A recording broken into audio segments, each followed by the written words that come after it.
In the vast and mysterious expanse of the universe, we've only scratched the surface of what lies beyond our own solar system. As we look towards the infinite beyond, we're met with the tantalizing possibility of other worlds, other planets, and perhaps even other life forms. Among these celestial wonders are the exoplanets, planets that orbit stars other than our own sun. In this documentary, we'll embark on a journey through the cosmos to explore some of the most intriguing exoplanets discovered to date, including the enigmatic Proxima b and the captivating TRAPPIST-1 system. But our exploration doesn't end there as we delve deeper into the mysteries of the universe and discover countless other exoplanets that may hold the secrets to our understanding of the cosmos and the origins of life itself. So join us on this journey of discovery as we venture beyond the familiar and explore the unknown wonders of the exoplanet universe.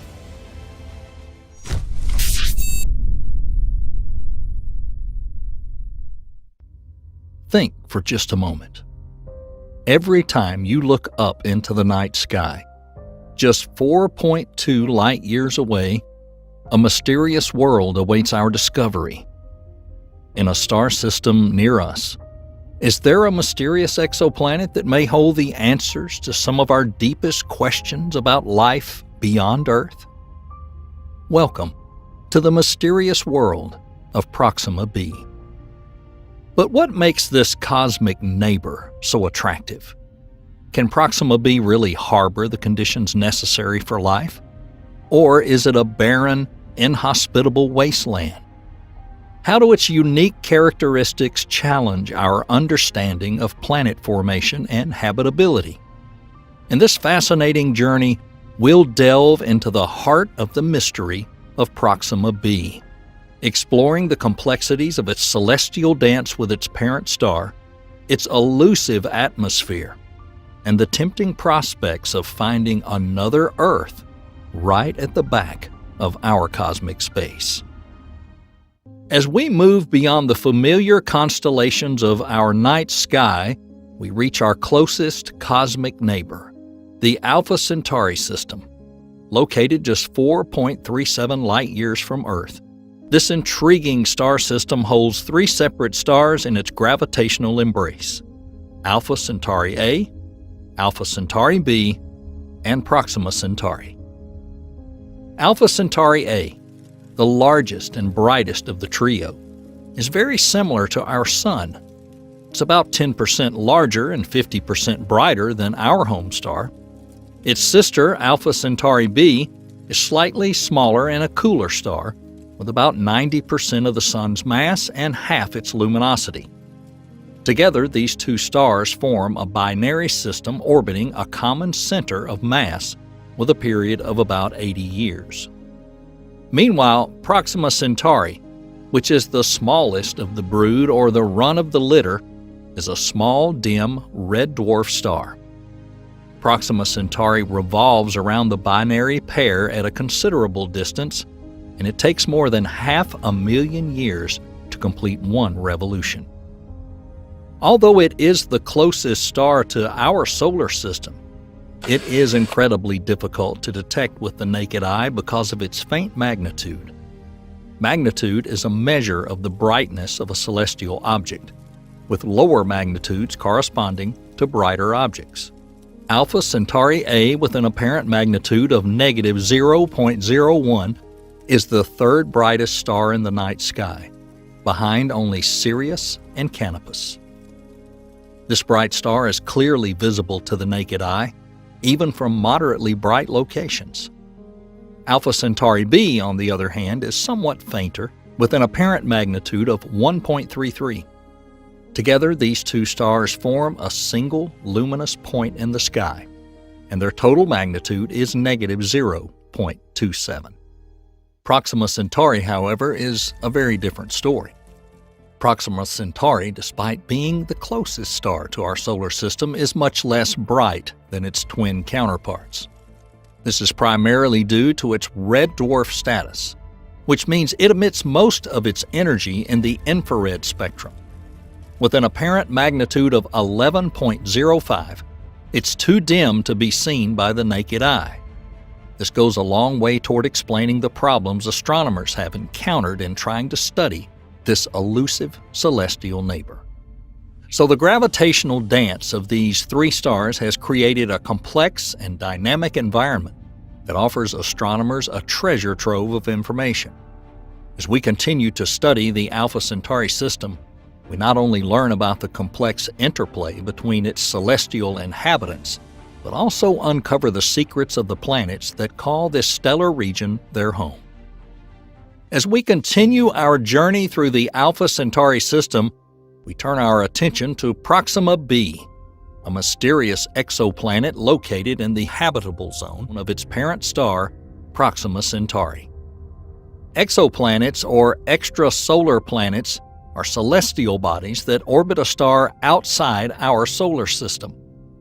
The habitable zone, also sometimes called the Goldilocks zone, is the area around the star where conditions are neither too hot nor too cold. They're ideal for the existence of liquid water, the key ingredient of life as we know it. The size and location of the habitable zone depends on the size and temperature of the star. However, it is important to note that simply being in a habitable zone does not guarantee the presence of life or even the necessary condition for it to develop. Factors such as a planet's atmosphere, geology, and magnetic field play an equally crucial role in determining habitability.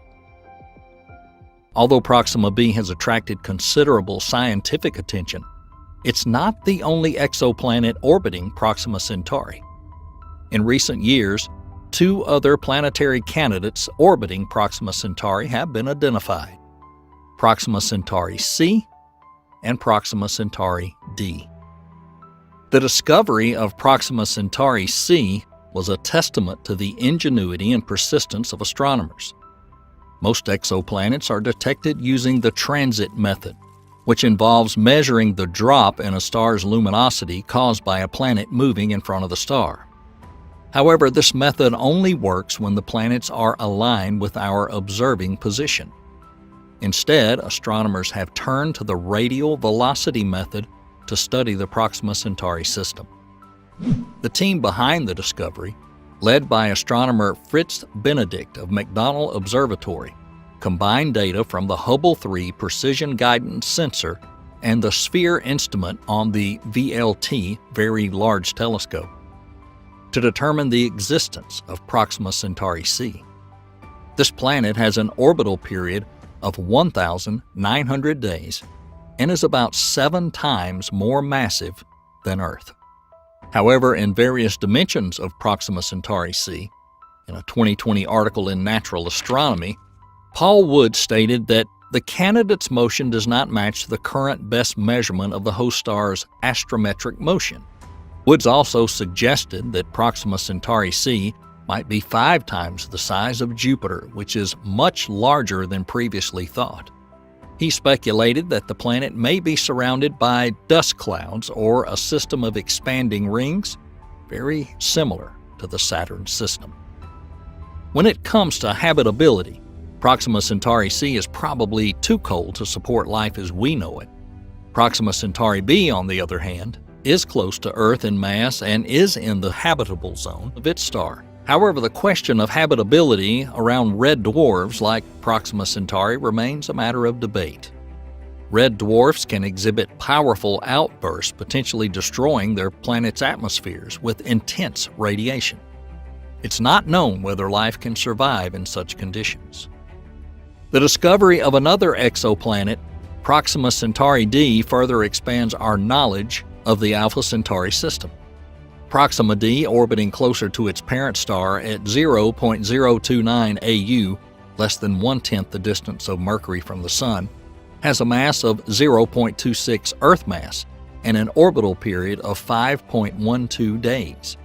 This makes it the lightest exoplanet ever measured using radial velocity methods. Although it's located outside the habitable zone, the discovery of Proxima d highlights the potential for many diverse worlds within our nearest stellar neighbor. As we delve deeper into Proxima B's unique characteristics, one of its most striking features is its day and night change. Because of its close proximity to its parent star, Proxima Centauri, the exoplanet, is probably in a state of tidal lock. That means that one side of the planet is always facing the star, resulting in perpetual daylight, which the opposite side is shrouded in perpetual darkness. This unusual cycle of day and night has a significant impact on the atmosphere and climate of Proxima b. Constant exposure to starlight on the day side can lead to intense heating, which can lead to the formation of a thick and dense atmosphere. Conversely, perpetual nights on the other side of the planet can lead to low temperatures, which can lead to a thin atmosphere, or even a surface covered with ice. The sharp contrast between the two hemispheres can create intense atmospheric circulation, with winds transferring heat from the day side to the night side, trying to equalize temperatures across the planet. The composition and dynamics of Proxima b's atmosphere are important detriments of its habitability. A dense atmosphere on the day side can help retain heat and maintain presence of liquid water, as well as provide protection from the intense radiation and starburst emitted by Proxima Centauri. However, if the atmosphere is too dense, it can lead to a rampant greenhouse effect similar to that on Venus. That makes the planet inhospitable to life. On the other hand, the rarefied atmosphere on the night side may struggle to retain enough heat to sustain liquid water, resulting in a frozen wasteland. However, the boundary between the day and night sides, known as the terminator zone, may offer a more temperate environment, where temperatures are stable enough to support the existence of liquid water and perhaps even life. Nevertheless, whether a planet is tidally locked or orbiting on its axis, there are several possible scenarios for what the atmosphere might look like. These depend on various factors, such as how the planet was formed, its distance from its star, and the types of gases present. Scenario 1. Dry, oxygen-rich atmosphere. In this first scenario, the water on Proxima b could have condensed a long time ago and most of the hydrogen would have escaped into space. This would leave us with an atmosphere that consists mostly of oxygen and/or carbon dioxide. This could happen if the planet formed close to its star, which would cause water to evaporate more easily. If this is the case, then the planet could be quite dry without much water on the surface. But on the other hand, if there's a magnetic field around Proxima b, we could see some really stunning auroras. Scenario 2. Wet, pristine atmosphere. The second scenario is quite different. Here, Proxima b could have retained its original hydrogen atmosphere or formed further away from its star.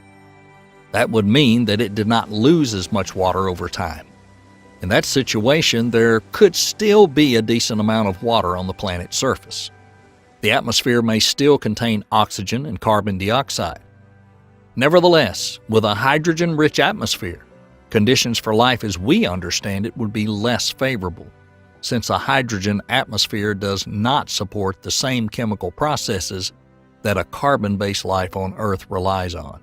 Scientists have used climate models like the ones we use for Earth to figure out what the atmosphere and climate on Proxima b might be like.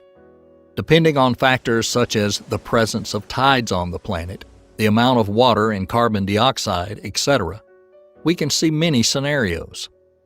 For example, the planet may be partially or completely covered in ice, or there may be large or small oceans.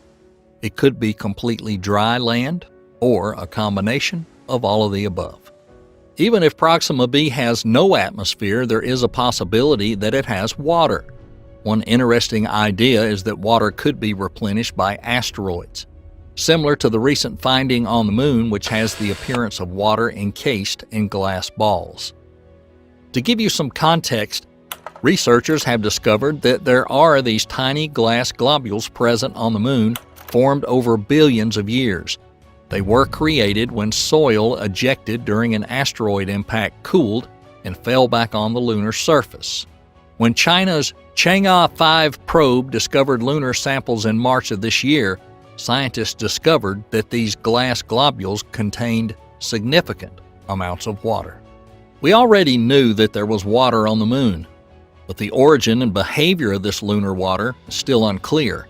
It turns out that these glass beads may be a hidden reservoir of water. They release water into the dried soil surface on a cool and dark lunar night, making them a very important part of the lunar water cycle. Perhaps something similar is happening on Proxima b. If an exoplanet has been bombarded by asteroids over time, these impacts may have created large water reserves not subject to weathering by solar radiation. Of course, this is just a hypothesis. We still have a lot to learn about this planet. As discussed earlier, Proxima b is in the habitable zone, but much closer to its star than Earth is to the Sun. This close proximity means that Proxima b is subject to the strong gravitational forces of its star, Proxima Centauri, resulting in tidal forces acting on the planet. While the tidal lock stabilizes the planet's rotation, tidal forces continue to act on the planet. Tidal forces arise because of the difference in gravitational pull on the near and far sides of the planet, which leads to deformation and heating of the planet's interior, which can subsequently cause significant tectonic activity and volcanic eruptions. So how might these processes affect the cold night side of the planet? First, let us consider the potential benefits of tectonic activity and volcanic eruptions for habitability of the night side of Proxima b. Tectonic activity can help redistribute the heat generated by the planet's interior, potentially preventing extreme negative temperature on the dark side of Proxima b. In addition, volcanic eruptions can release substances like carbon dioxide, water vapor, and sulfur dioxide, which could help form a greenhouse effect to help retain heat on the night side. This can create a more temperate environment, such as one suitable for living organisms.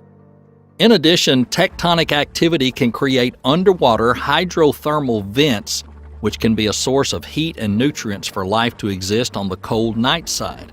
These hydrothermal vents could support chemosynthetic organisms that rely on chemical reactions rather than sunlight for their energy needs, similar to those at the bottom of Earth's oceans.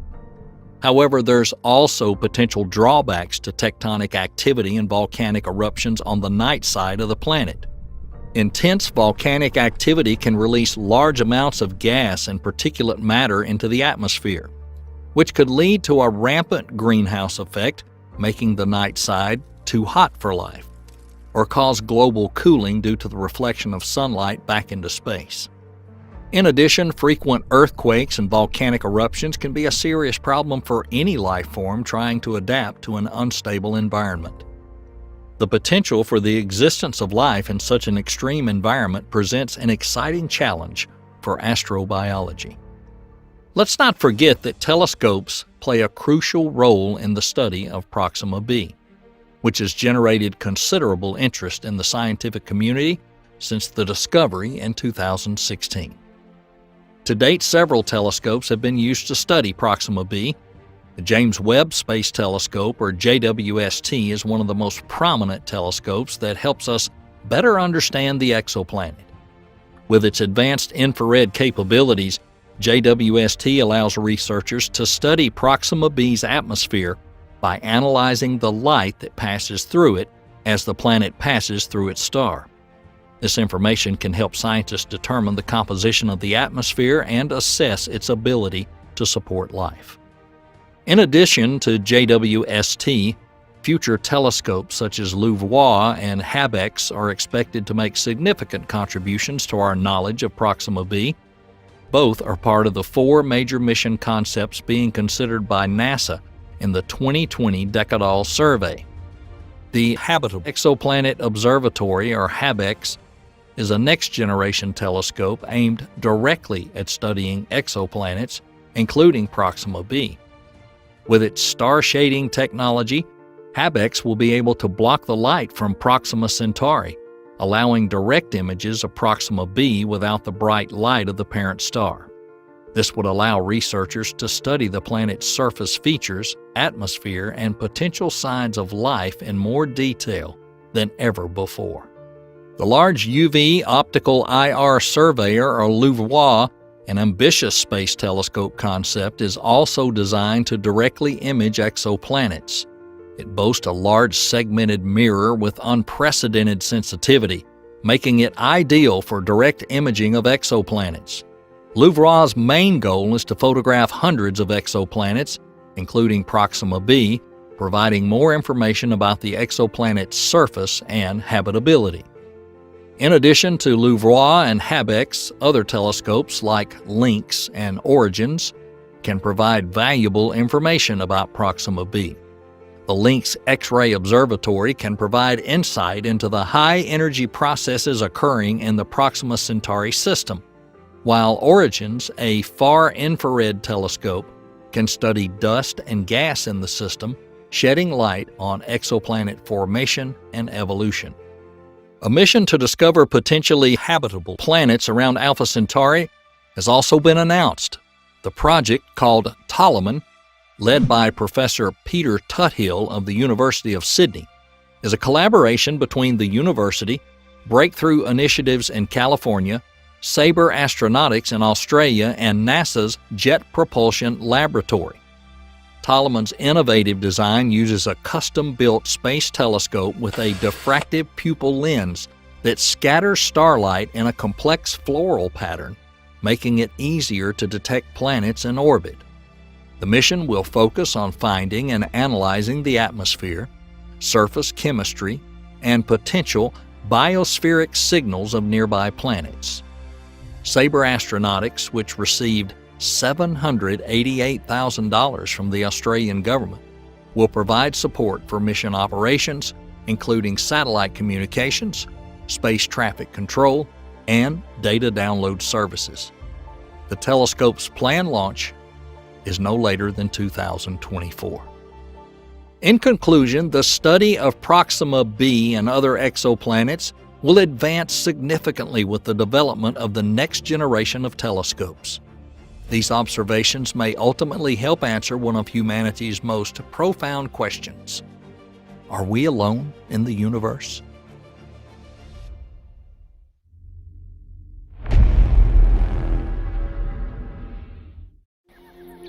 Life is a very rare phenomenon in our universe. For it to emerge and develop, there must be many factors: perfect temperature, water, important chemical elements, and atmosphere. Life on Earth is here because of the combination of all these factors, but it can't exist forever on one planet. Astronomical scientists right now are continuing to look for and study distant exoplanets, which can not only tell us more about the mysteries of the universe, but could also possibly become our home in the future. Today we'll tell you about the exoplanets most similar to Earth and whether they could be suitable for our life. The first planet on the list is K2-18b. It's a mysterious planet, 8 times the size of Earth and located 124 light-years away. K2-18b orbits the red dwarf K2-18, which is about 1.5 times cooler than the Sun. The planet is very close to its star, the distance between its orbit and the star being about 13 million miles or 2,100 kilometers. So, 1 year on it takes only 33 days. Despite this, its average surface temperature is 17 degrees Fahrenheit, which is slightly warmer than on Earth. In addition, because of this proximity to the star, the planet's probably experiencing wave blocking, so only one side of it is facing the star. However, according to scientists, K2-18b is in the habitable zone, meaning the temperature there should probably be balanced, which could mean there could be water on the planet. Almost 80% of dwarf stars have planets in the habitable zone. Perhaps scientists should focus on the study of such planetary systems to have a better understanding of the mechanisms of their development, therefore to establish how life is possible on such planets. Moreover, thanks to the enormous brightness of the star, Astronomers have been able to detect the planet and even give it a very complete description despite the considerable distance. Usually red dwarfs are dim and very difficult to detect, but K12-18 could probably be quite active. However, this in turn may hint at very strong irradiation of the planet's surface. Nevertheless, the planet's enormous size worries scientists somewhat. Since researchers know the mass and size of the planet, they can establish its density. The established density of the exoplanet is intermediate between the density of Earth and Neptune. Therefore, at this point, it's impossible to say for sure whether the planet is a super-Earth, a mini Neptune, or even a fully aqueous world. The rocky planet scenario seems more likely because of Earth's more characteristic atmosphere, but the minor helium envelope with the considerable mass of the planet's core makes it look like Neptune or Uranus. Still, many scientists view K2-18b as a rocky super-Earth, so we'll do the same. Now let's look at the atmosphere of an exoplanet. In 2019, a team of researchers at the University College London found water vapor in the atmosphere of an exoplanet. Therefore, if K2-18b is still more like Earth, there might be water. In addition, the water vapor molecule may indicate the presence of hydrogen and helium. Moreover, scientists believe that the layers of an exoplanet's atmosphere may even contain methane and nitrogen, important for the emergence of life. Also, due to the probable presence of water vapor, the planet may form clouds, which also hints at the high metallicity of the atmosphere, and among other things speaks in favor of the habitability of many Neptunians. And yes, if the planet is fixed in a wavelock, then the clouds can only appear at the terminator, the dividing line between the hot and cold sides. On the other hand, a group of researchers led by Marcus Schuschere suggests that K2-18b has only a hydrogen-helium atmosphere and may not contain water at all, so it can hardly even be an ice planet. Still, despite many contradictions, K2-18b could be habitable. The planet's temperature and pressure, provided it has a solid surface and a metallic core, could probably be favorable for the development of life, albeit presumably extreme. Nevertheless, the planet requires a more detailed study to assess the potential for the emergence of Earth-like life there, more precisely. The next massive planet, LHS 1140b, already has a confirmed solid surface. LHS 1140b is 40 light-years away from Earth. The exoplanet is 7 times larger than Earth and also orbits a very small red dwarf about 10 times smaller than the Sun. In addition to LHS 1140b, there is another rocky planet in the planetary system, LHS 1140c, slightly larger than Venus.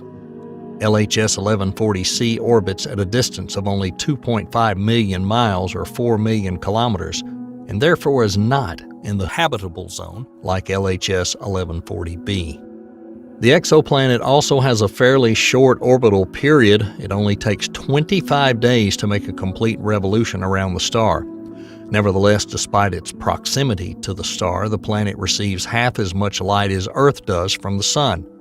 Moreover, it's also likely to be tidally blocked, so only one side is fully heated. The temperature on the illuminated side of the exoplanet is negative 36 degrees Fahrenheit. In addition, perhaps the proximity to the dwarf could indicate strong irradiation of the planet.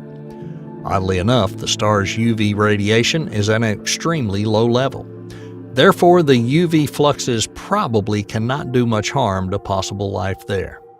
Despite the low temperature, this probably does not prevent the existence of a probable internal ocean on the planet.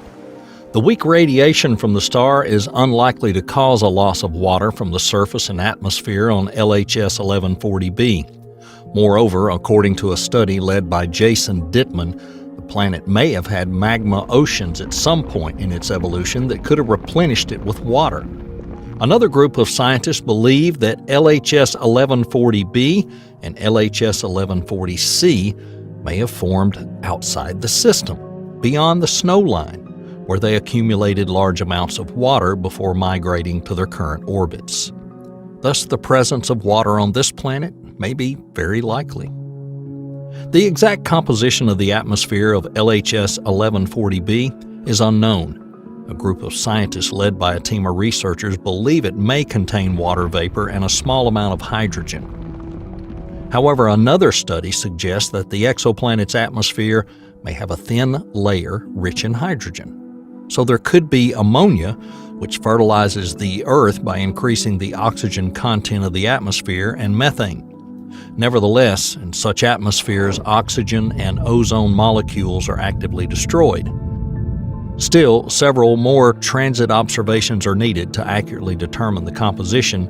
LHS 1140b currently meets many criteria for a favorable development of life, so we have to wait for new results of one of the most promising exoplanets.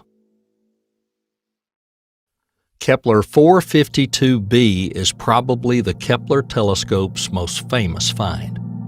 Unofficially nicknamed Earth 2.0, this planet orbits in the habitable zone around the star Kepler 452, very similar to our Sun in size, temperature, and brightness, 1,400 light-years away. Kepler 452b is probably 5 times the size of Earth and has a radius half the size of our planet. Therefore, it takes about 385 days for the exoplanet to completely bypass the star. The average surface temperature of the planet reaches 17 degrees Fahrenheit.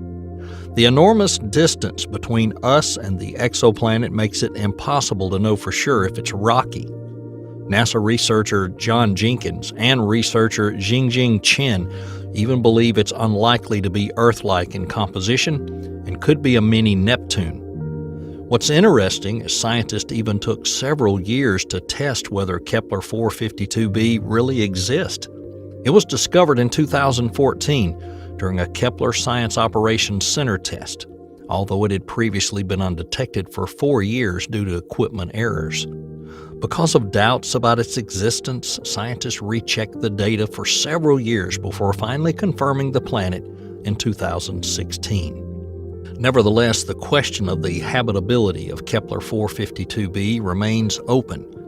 According to astronomer Douglas Caldwell, the planet has enough gravity to support water and a biosphere. Moreover, because of its long habitable zone, it may contain all the necessary chemical elements for the origin of life. Moreover, according to Jenkins, there may even be plants that can synthesize oxygen just as we do. However, there is one problem that may cast doubt on the development of life on an exoplanet: its star. Kepler 452 is older than our Sun, so it's about a bit brighter than our Sun. And in addition, Kepler 452b receives 10% more sunlight than Earth.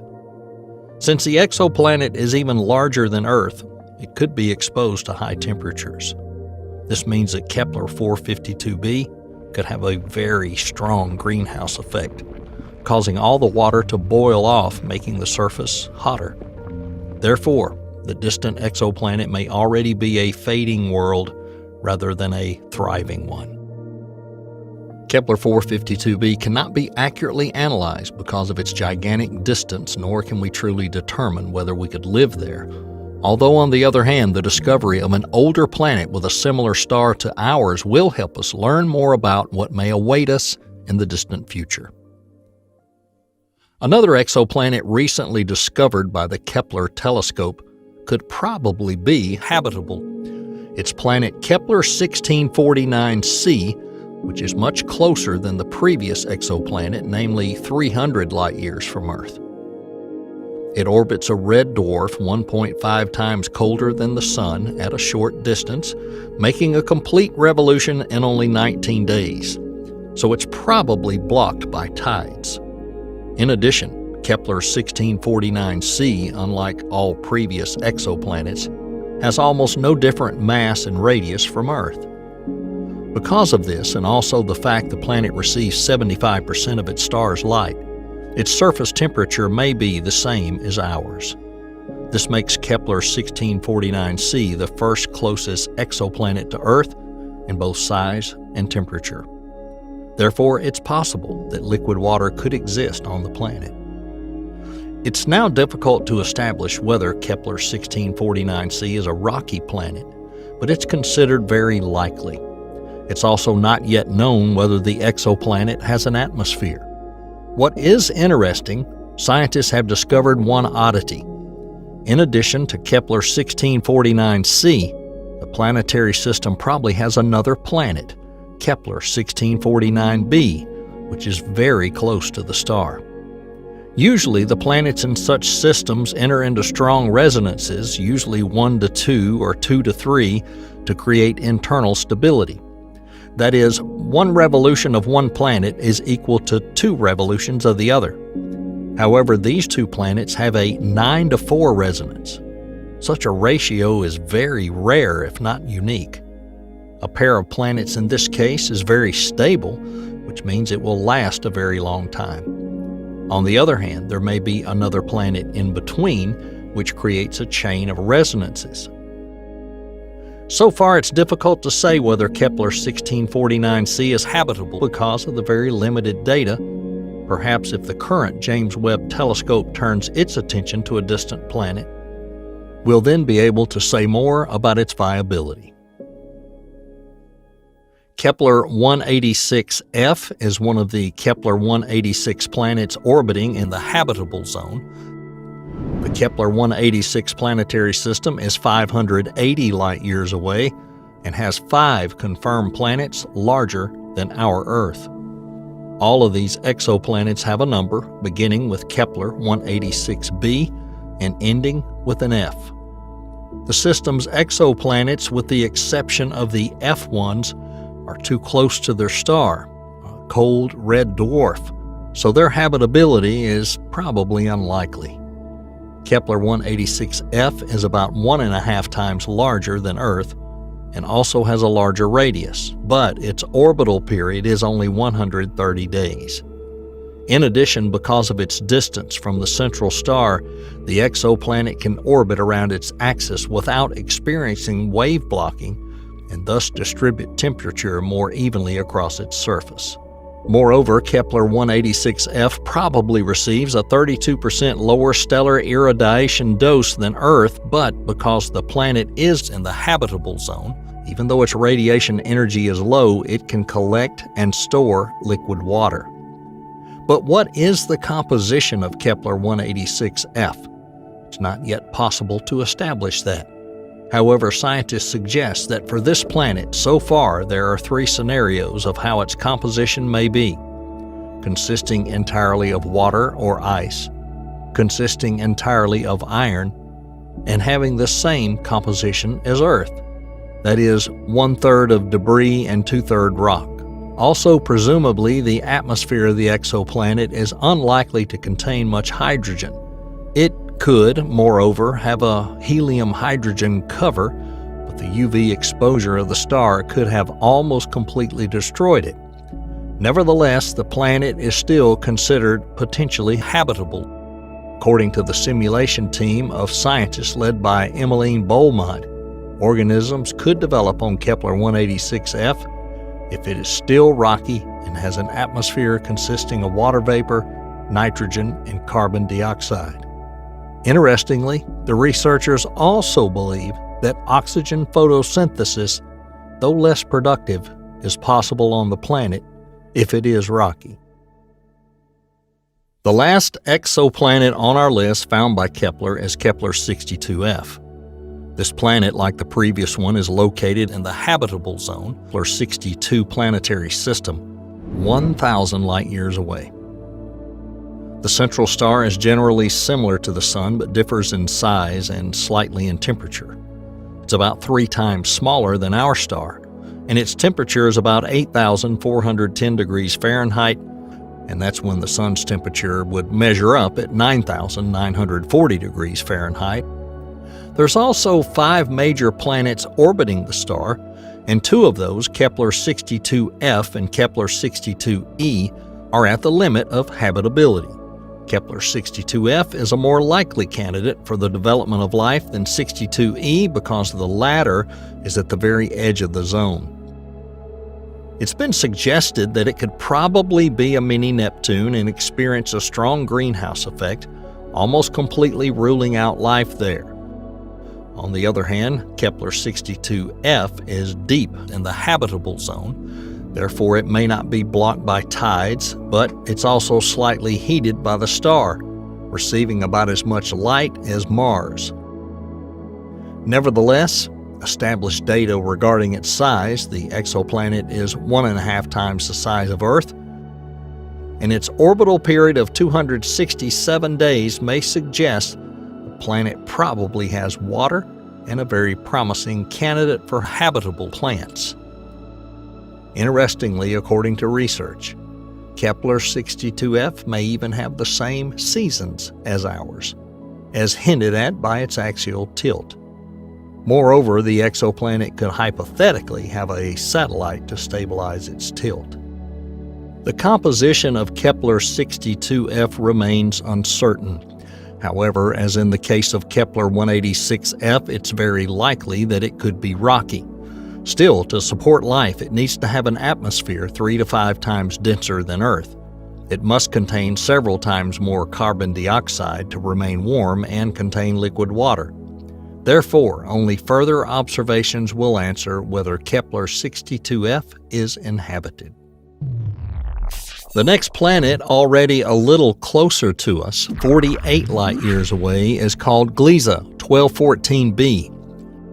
In the case of this planet, scientists are very confident that it may not be rocky at all, but completely watery. The exoplanet orbits a red dwarf and is currently the only planet detected in the system. Gliese 1214b is about 8 times more massive than Earth and has twice its radius. However, it's much smaller than ice giants like Neptune, so it's classified as a super-Earth. Also, the planet spins just 1.2 million miles from its star, making a complete revolution in 38 hours. So the temperature of the exoplanet's surface is very high, ranging from 248 degrees Fahrenheit to 539 degrees Fahrenheit. But then, could organisms like those on Earth exist on Gliese 1214b? Well, let's take a look at the data we now know. Gliese 1214b most likely consists almost entirely of water, including the core. However, it's still difficult to say for sure whether Gliese 1214b is an oceanic planet or a mini Neptune. Also, theoretically, 5% of the planet's mass is the atmosphere. The upper layers of the water planet are probably covered by clouds, so it's difficult for scientists to accurately determine the chemical composition of the planet and its atmosphere. However, according to the studies of the spectra of exoplanets, their atmosphere may be dominated by water vapor, which can be explained by the active evaporation of water or hydrogen. In addition, the atmosphere has recently been found to contain helium. Initially, the presence of this gas as a component of the primordial atmosphere was excluded. The presence of helium could not only tell scientists more about the evolution and development of such planets, but could also contribute to the formation of an atmosphere with high metallicity, that is, with the content of elements heavier than hydrogen and helium.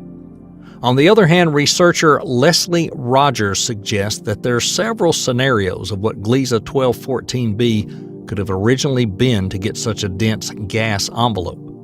For example, it could have been entirely rocky with volcanic activity that filled the atmosphere, or a gas ice stone planet with a metallic core, silicate mantle, layer of water ice, and gas that trapped helium and hydrogen during its early formation. Nevertheless, the planet's still full of mysteries for astronomers. Gliese 1214b is very promising in terms of habitability, so we'll wait for new information about it. The next interesting planetary system is Teegarden. The central star of this system is a red dwarf nearly 10 times smaller than the Sun and half as cold, which makes the star Teegarden close to a brown dwarf. The star is 12 light-years away and has 2 confirmed planets orbiting it at a short distance. These 2 planets, TGS-C and B, both may be habitable. TGS-C and B are probably some of the closest sized planets to Earth. TGS-B is much closer to a dwarf. Its orbital period is only 5 days, while TGS-C is 11 days. Both planets are blocked by waves. Despite how cold the central star is, TGS-B has an equilibrium temperature of 82 degrees Fahrenheit, which is slightly higher than Earth's temperature of -1 degree Fahrenheit, but still fairly close. TGS-C, on the other hand, has an equilibrium temperature of -52 degrees Fahrenheit, which, although smaller, is still close enough to Earth. What's interesting, a group of researchers led by Dr. Matthias Zeichmeister suggests that TGS-B may be experiencing a strong greenhouse effect, which just raised its temperature. Nevertheless, given this and the similar amount of stellar fluxes received by Earth, both planets could support liquid water. TGS-C and B also probably have a similar earthy stone composition. It's also suggested they may have an entirely aqueous nature. Their atmospheres are unknown, however, it's thought that they may have weak magnetic fields, delaying the erosion of the atmosphere by stellar winds. Exoplanets may have had stronger fields earlier when the star may have still been active, but its strong flares and winds may have reduced the effectiveness of the fields. Nevertheless, scientists suggest that one of the TGS planets may be habitable. Comes to the atmosphere being heated like Earth, since the central star is still capable of reproducing a habitable atmospheric envelope. Next in line is planet Ross 128b. It's one of the closest planets to our solar system. Ross 128b and its star are only 11 light years away from Earth. The star Ross 128 is a red dwarf, one of the least active nearby stars, with a rotation period of 121 days. Recently, in 2017, scientists discovered Ross 128b using the HARPS instrument. They were able to determine that the exoplanet's about 1.5 times the size of Earth and has an orbital period of 9 days. Therefore, it could probably be blocked by the tide. The exoplanet receives only 1.4 times as much energy from its star. Therefore, the temperature of Ross 128b can reach -76 to 80 degrees Fahrenheit. However, it's not yet possible to say for sure if the planet has water on it or if it's in the habitable zone, but the presence of water can be confirmed if the planet is found to have an atmosphere. On the other hand, researchers believe that the exoplanet is very likely rocky. Moreover, it may contain a mixture of rock and iron. Also, a team of scientists with lead author Diogo Suat found traces of various elements important to life on the star: carbon, oxygen, aluminum, calcium, potassium, etc. The researchers speculate that Ross 128b may have the same composition. Interestingly, Ross 128 may one day become the closest system to us, surpassing even the planetary system Proxima Centauri, which is about 4 light years away. The point is that Ross 128 is getting closer to us, so in 79,000 years it'll probably come very close to the solar system. Ross 128b has another interesting fact, this time related to alien life. Scientists at the SETI Institute studying signals from red dwarfs noticed strange repetitive signals with a frequency of 5 gigahertz coming from Ross 128. It didn't sound like interference, as there was no such signal from the other stars being studied at the time. However, listening to the star again later, scientists heard nothing. It turned out this unusual signal was probably coming from one of the geostationary satellites. Although we've not been able to detect alien life in the Ross 1280 system, its planet may be one of the most likely candidates for habitability. Hopefully, the next study of the exoplanet Ross 128b will be able to determine for sure if there's an atmosphere with water. Another exoplanet we want to tell you about is Wolf 1061c. This planet, together with its red dwarf star in the constellation Ophiuchus, orbits only 14 light years from Earth, making it the 5th closest system to us. The star, Wolf 1061, is very dim and not very active, with a rotation period of probably 89 days. However, it has an interesting feature. It has high proper motion, meaning it moves quite fast in outer space. In addition to Wolf 1061c, the planetary system has two more super-Earths, Wolf 1061b and Wolf 1061d. However, they cannot possibly be suitable for life. The central star is about 1.8 times cooler than the Sun, so Wolf 1061d is very cold because of the long distance and also could be a mini Neptune, while Wolf 1061b is very hot because of the powerful greenhouse effect, since it orbits at a distance of 3.5 million miles. Still, Wolf 1061c, being between the two planets but close to the inner edge of the habitable zone, could probably have good conditions for life. Wolf 1061c is more than 3 times the size of Earth.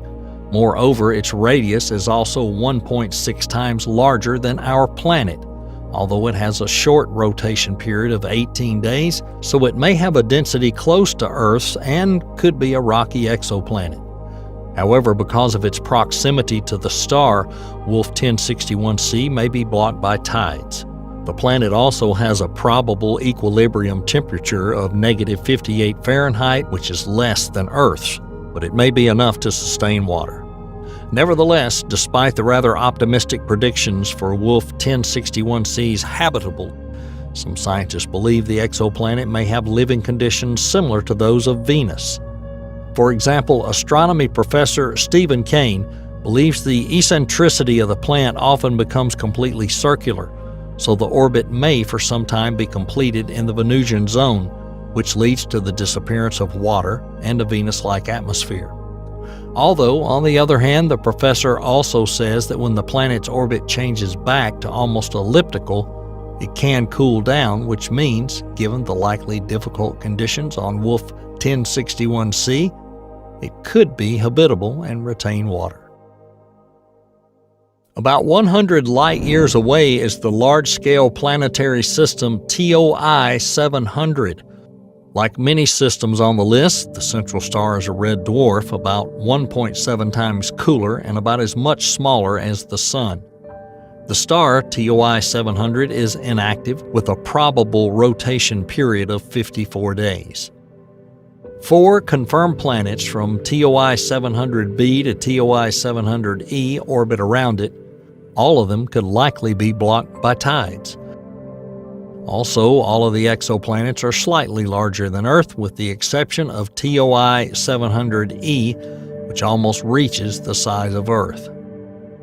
The inner planets of TOI 700b and c are unlikely to be inhabited. TOI 700b is possibly rocky, but most likely red-hot. TOI 700c, on the other hand, may be sub-Neptune, so it may be too cold for life to develop there. TOI 700d and e are in turn in the habitability zone. By the way, TOI 700e rotates before TOI 700d because it was not detected in the first studies. Both planets are probably in the joint resonance 4-3 and are likely rocky and may contain water. Moreover, TOI 700d may contain even more fractions of the open ocean than other exoplanets on which life is possible, such as Proxima Centauri b. The radii of both exoplanets are several times smaller than Earth's 27e and 37 days, respectively. This may also hint at less powerful winds than on presumably some of the potentially habitable planets in the TRAPPIST-1 system. The question of atmospheres on the planets is still open. TOI 700b receives 35 times more stellar radiation than Earth, which probably could have damaged its atmosphere. However, scientists believe that the planet could still retain a dense atmosphere for billions of years, so TOI 700d could still have an Earth-like secondary atmosphere provided there is a magnetic field. Also, TOI 700d probably reflects a lot of sunlight, so it may be cooler. TOI 700e, because of its recent discovery, has not yet been investigated in detail. However, it may hypothetically have a Venusian climate. Like Wolf 1061c, this planet has almost zero eccentricity, although the circular orbit may also mean the planet can maintain a stable climate and moderate surface conditions.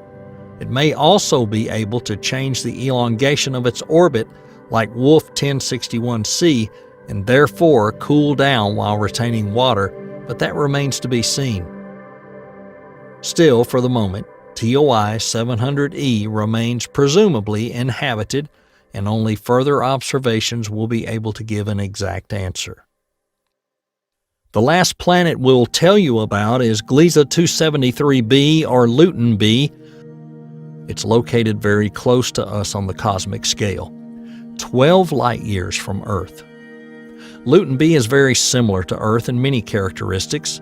Thus, the exoplanet is 2 times larger than Earth and has an equilibrium temperature of 7 degrees Fahrenheit, which is very similar to the temperature of our planet.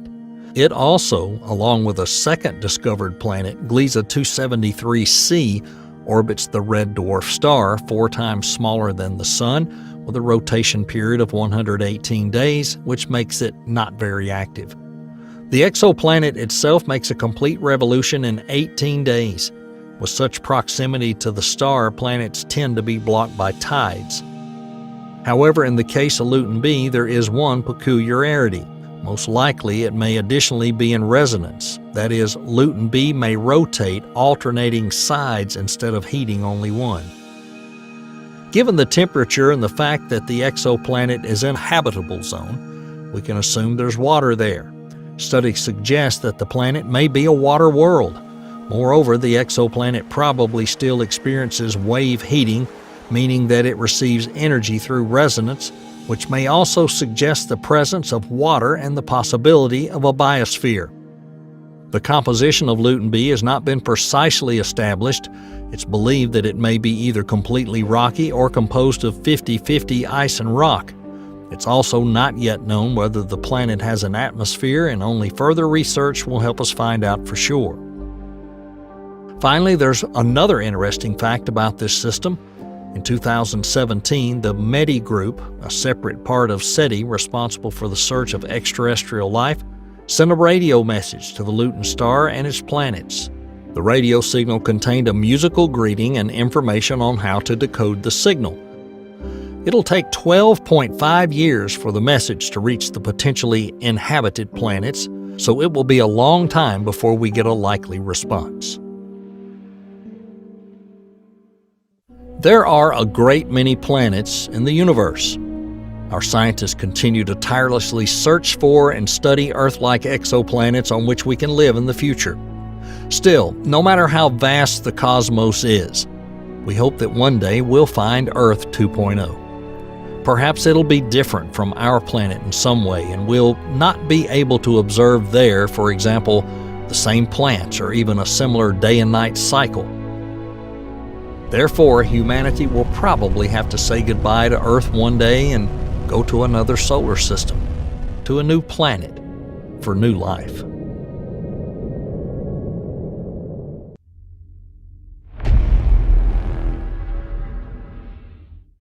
The solar system is unique because of its special structure and, most importantly, optimal conditions for life to develop. Therefore, missions that are aimed at finding planets we could potentially inhabit and trying to find them in similar star systems. But what if we tell you there is a planetary system not far from us that is very similar to ours? And more to that, it consists largely of planets that are similar to Earth. Today we'll tell you about the TRAPPIST-1 system and whether or not its planets would be able to support life. The TRAPPIST-1 system was discovered very recently. In 2016, a team of scientists led by Michael Guillaume and Susan Lederer discovered 3 planets orbiting an ultra-cool dwarf star known as TRAPPIST-1a, 40 light years, 235 trillion miles, 378 trillion kilometers from Earth. However, the very next year, NASA astronomers made a new discovery using the Spitzer Space Telescope. Turned out there are as many as 7 planets in this planetary system. However, TRAPPIST-1 has no gas giants like Saturn or Jupiter. Almost all of its planets are structurally similar to Earth. These findings led scientists to speculate that perhaps TRAPPIST-1 may have the potential for life to exist there. So what does the TRAPPIST-1 system look like? The central star, as we've already mentioned, is a red dwarf. It has 7 planets revolving around it, roughly the size of Earth. All of them have the name TRAPPIST-1, but each planet has an individually assigned alphabetical index from TRAPPIST-1b to H.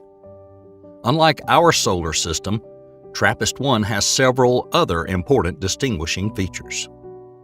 First, all the planets in this system only face the parent star with one side, the same way as we see the Moon. The time it takes the planets to rotate around their axis is the same amount of time it takes them to orbit the star, which means that one day on these planets is equal to 1 year in length. This process is called tidal locking. It's caused by the gravitational interaction between space objects. Secondly, all the planets are very close to each other. It is likely that the desensification of the system is caused by an internal migration of the planets, which also led to their resonance. For example, the distance between the star and its nearest planet, TRAPPIST-1b, is only 11 million miles. For reference, the average distance between the Sun and Mercury is 36 million miles. This means that these planets might be heated better due to relative proximity to their star as well as interplanetary gravity, which would allow them to retain water inside themselves. Does this figure that all these planets can hypothetically be habitable? Let's try to figure this out. First, let's take a closer look at the central star. TRAPPIST-1a is very cold and small when compared to our Sun, for example. Its surface temperature is only about 4,154 degrees Fahrenheit, whereas the temperature of the Sun is close to 9,930 degrees Fahrenheit. Its size can be compared with Jupiter and its mass approximately 13 times smaller than the Sun's mass. However, red dwarfs burn their hydrogen supply much more slowly, which means they can exist for a very long time, several trillion years, in contrast to the age of stars like the Sun, which is closer to 10 billion. According to research by Adam Burgesser of the University of California, TRAPPIST-1a may be about 7.5 billion years old, which would be considered a relatively young age for such stars. However, if red dwarfs are so cold, how could they heat the entire planetary systems? True, for a long time there was an assumption that red dwarfs were not capable of supporting life, but the discovery of TRAPPIST-1 has changed scientists' view. The peculiarity of the proximity between the planets and the temperature of the star maintain, on average, moderate temperatures in the range from -171 degrees Fahrenheit to 258 degrees Fahrenheit on these planets.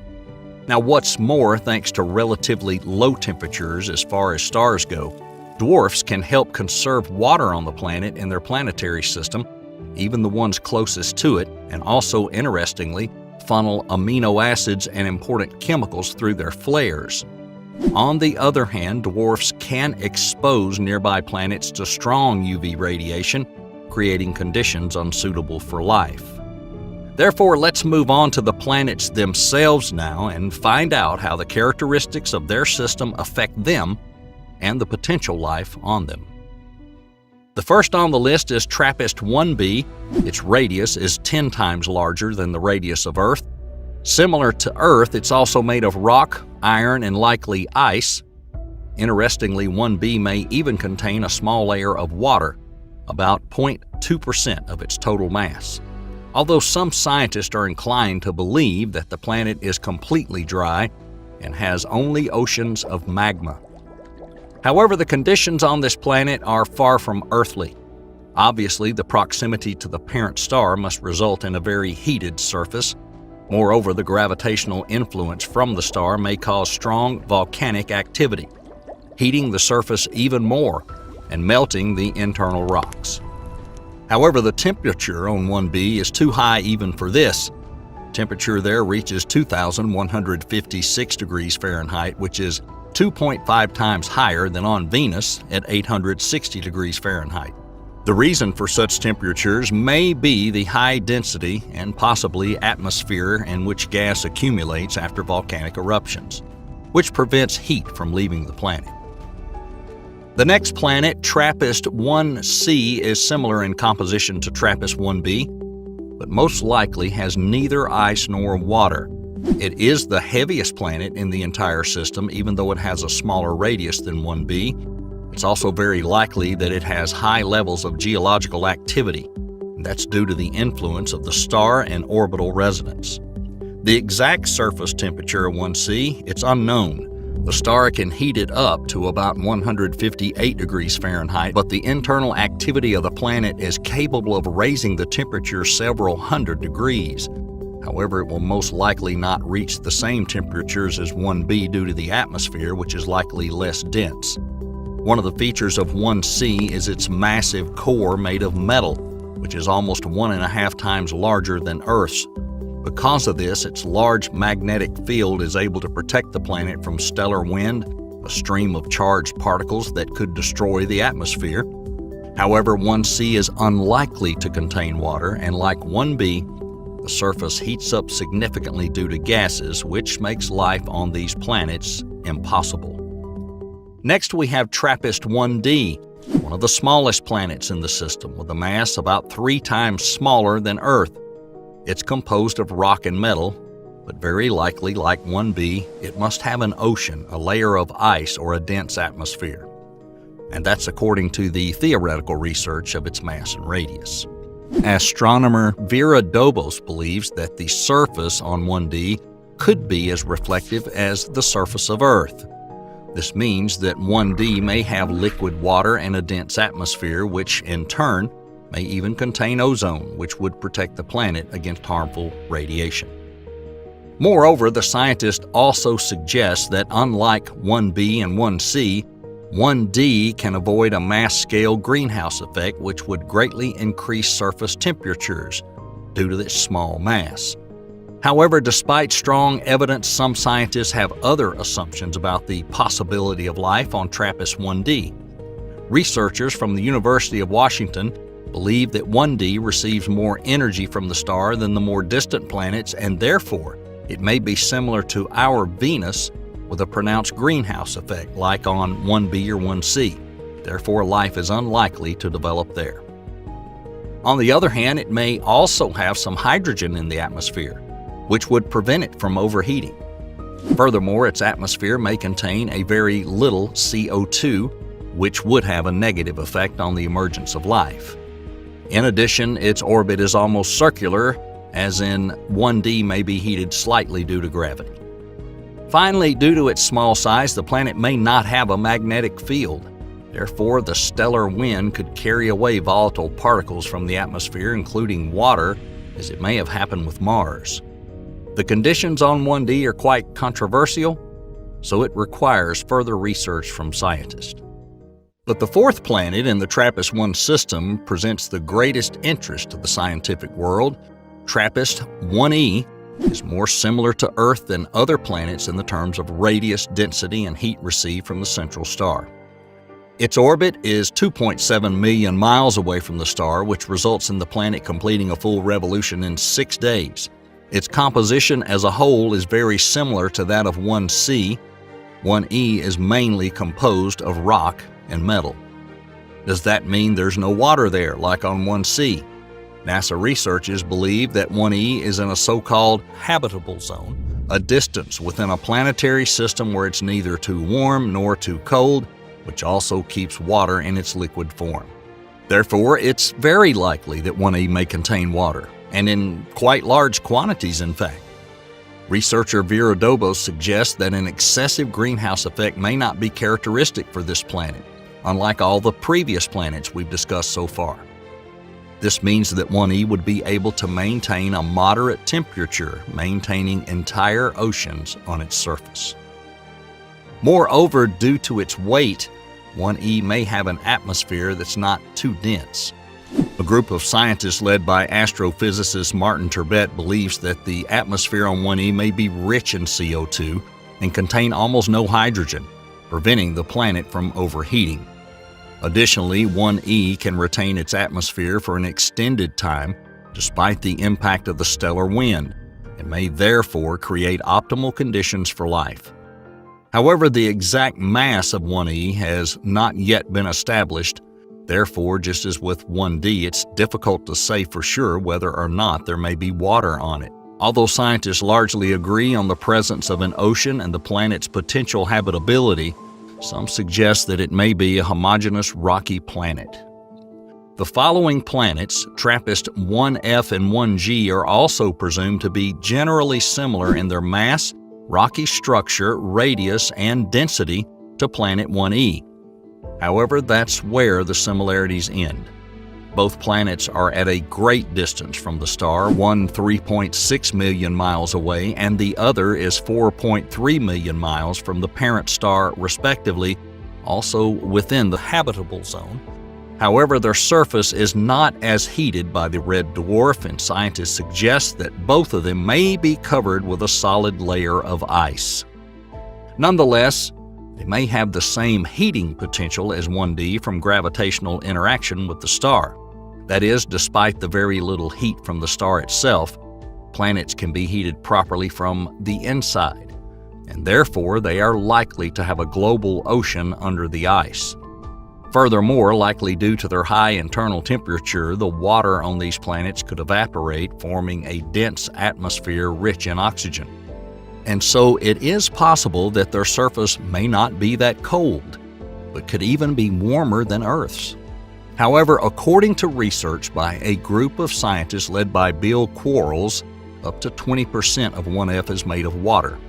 Given its possible internal heating as well as the mass of the planet, likely smaller than that of Earth, scientists believe that water can only exist there in the form of clouds. Equally, 1G also evolved with a lot of water. According to some scientific reports, the depth of its ocean can be 416 miles. Although such ample amounts of water may seem beneficial to life, oceanic evaporation can significantly increase the oxygen pressure in the atmosphere, casting doubt on the possibility of any development of a living organism. Therefore, despite the likely presence of water, the question of the habitability of these planets requires new research focused on their atmosphere. And finally, the seventh planet, TRAPPIST-1H, is the most removed from the star as well as the smallest in the entire system. Unlike all the other planets, 1H may be composed almost entirely of water and is likely to have very little rock in its composition. However, it's likely also that 1H is heated much less than the others. The parent star alone would bring the surface temperature to only about negative 153 degrees Fahrenheit. Furthermore, some scientists suggest that the amount of heat generated by gravity would also be quite low for 1H. However, researcher Kathleen Mant believes that 1H may have a lot of volcanic activity, spewing water instead of lava. That would mean the planet's able to replenish its atmosphere due to the emitted gases. Additionally, the remoteness of 1H allows it to firmly retain its atmosphere, probably consisting of nitrogen and methane like on Titan, since the stellar wind hardly touches it. And yet, even this quality does not speak in favor of life on the planet. It's still very cold and therefore probably cannot sustain water in liquid form. But the question remains, could life hypothetically exist in this TRAPPIST-1 system? The tidal lock is not great for sustaining life because one side of the planet's always scorchingly hot and the other side is freezing cold. However, almost all planets in the system can cope with this drastic difference in temperature due to their water content and their atmosphere. The heated ocean and atmosphere can transfer heat to the colder zones, maintaining the temperature balance. Nonetheless, only the middle planets, 1D and 1E, meet the criteria to be on the list of potentially habitable planets. 1B and 1C are too hot, may have lost water due to their gravitational relationship with the star, whereas 1F and 1G and 1H are probably not warm enough due to the weak greenhouse effect, or they're also quite hot. But however, 1D and 1E still require extensive research since conditions on these planets may turn out to be more similar to Venus, although 1E is very unlikely to fall into that category. In fact, if both planets were covered in ice, they might still be habitable. The TRAPPIST-1 system remains very interesting to all of us. In 2021, NASA sent the James Webb Telescope to the L2 Lagrange point with a view to study TRAPPIST-1 among other things. Therefore, we can expect new data on a distant system very soon, which would reveal more secrets about the origin of our universe and possibly even the origin of life.